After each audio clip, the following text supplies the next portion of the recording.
ఇప్పుడే అందిన వార్త పట్టాదారు పాస్ పుస్తకం పైన సీఎం ఆదేశాలు వీరికి ఊహించని షాక్ అంటూ వార్తలు అయితే వస్తున్నాయండి. దీనికి సంబంధించి వివరాలు చెప్పడానికి వీడియో చేయడం జరుగుతుంది. చాలా మంది వీడియోస్ ఉన్నారు కానీ సబ్స్క్రైబ్ చేసుకొని మర్చిపోతున్నారండి. దయచేసి ఛానల్ సబ్స్క్రైబ్ చేసుకొని బెల్ ఐకాన్ ఆల్ పైన ట్యాప్ చేయండి.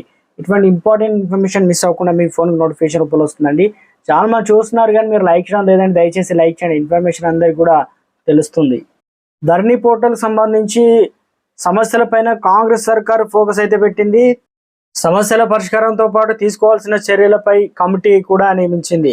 గత కొద్ది రోజులుగా ఈ కమిటీ ధరణి పోర్టల్ పై సమీక్ష చేస్తుంది. క్షేత్రస్థాయిలో కూడా పర్యటిస్తూ పలు సమస్యలు తెలుసుకునే పనులు చేస్తుంది. ఇటీవల ప్రభుత్వానికి మధ్యంతర నివేదికను కూడా సమర్పించిన నేపథ్యంలో తెలంగాణ సర్కారు గురువారం కీలక నిర్ణయం అయితే తీసుకుందన్నమాట.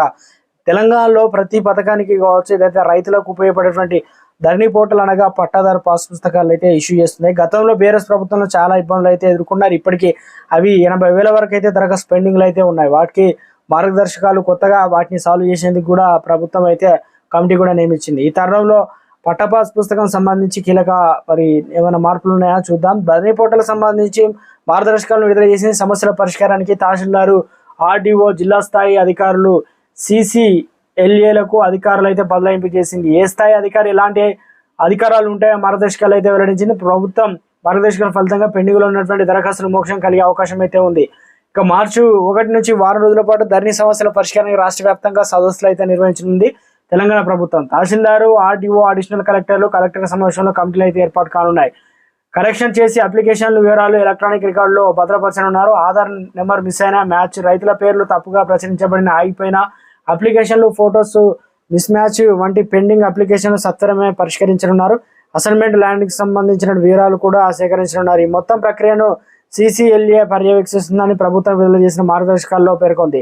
మండల ఆఫీసులో తహసీల్దారు, డిప్యూటీ తహసీల్దారు, రెవెన్యూ ఇన్స్పెక్టర్లో కలిపి టీం ఏర్పాట్లు అయితే చేయాలని మార్గదర్శకాలు అయితే పేర్కొంది ప్రభుత్వం. పెండింగ్ అప్లికేషన్ మోజులపై వాయిస్ అనగా వివరించారనమాట. అంటే అభ్యర్థుల ఫోన్ నెంబర్ల ద్వారా, వాట్సాప్, SMS ద్వారా సమాచారం వెంటనే చేరవేయాలని వివరించారు. పెండింగ్ దరఖాస్తులు మార్చి 1 నుంచి 9వ తేదీలోగా క్లియర్ చేయాలని స్పష్టం చేసింది. భూ రికార్డుల నిర్వహణకు సంబంధించి గత ప్రభుత్వం ధరణి పోర్టల్ తీసుకొచ్చింది.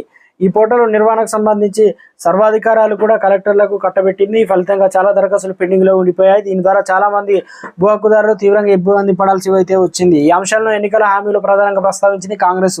తాము అధికారంలో వస్తే ధరణి పోర్టల్ను కూడా రద్దు చేస్తామని, భూమాత మారుస్తామని ప్రకటించింది. ప్రస్తుతం కాంగ్రెస్ పార్టీలో అధికారంలో ఉండడంతో ధరణి పోర్టల్ సమస్యలపై దృష్టి పెట్టింది. పూర్తి స్థాయిలో ప్రక్షాళన చేయాలని భావిస్తుంది. ఇప్పటికే ఏర్పాటైన కమిటీ మధ్యంతర నివేదికను తీసుకురావాలని సర్కారు తక్షణమే చేయాల్సిన మార్పులపై ఫోకస్ పెట్టింది. అందులో భాగంగానే తాజాగా మార్గదర్శకాలు విడుదల చేసింది. చిన్న సమస్యలు తక్షణమే పరిష్కారం చేయాలని చూస్తుంది. ప్రభుత్వం ఏర్పాటు చేసిన కమిటీ కన్వీనర్గా భూ పరిపాలన కమిషనర్ నవీన్ మిత్తల్ వివరిస్తున్నారు. కిసాన్ కాంగ్రెస్ ఉపాధ్యక్షుడిగా తదితరులు అయితే మొత్తానికైతే పాల్గొంటూ ఉన్నారనమాట. అసలు సమస్యలు ఏంటి, దీనికి సంబంధించి కాగితాల నుండి కంప్యూటర్కి ఎక్కిన భూమి, రెవెన్యూ రికార్డులే ధరణి, అప్పటి 1B రికార్డులే ఇప్పటి ధరణి అనగా 80వ దశకంలో కేంద్ర ప్రభుత్వం ఇచ్చినటువంటి CLR కావచ్చు, తర్వాత వచ్చినటువంటి NLR అనగా MP, ఇప్పుడు అమల్లో ఉన్నటువంటి DILRMP పథకాలు భూ రికార్డుల కంప్యూటర్ ఉంటున్నాయి. భూ రికార్డులు కాగితాల్లో ఉండొద్దు, కంప్యూటర్లో ఉండాలని నిర్దేశిస్తున్నాయి.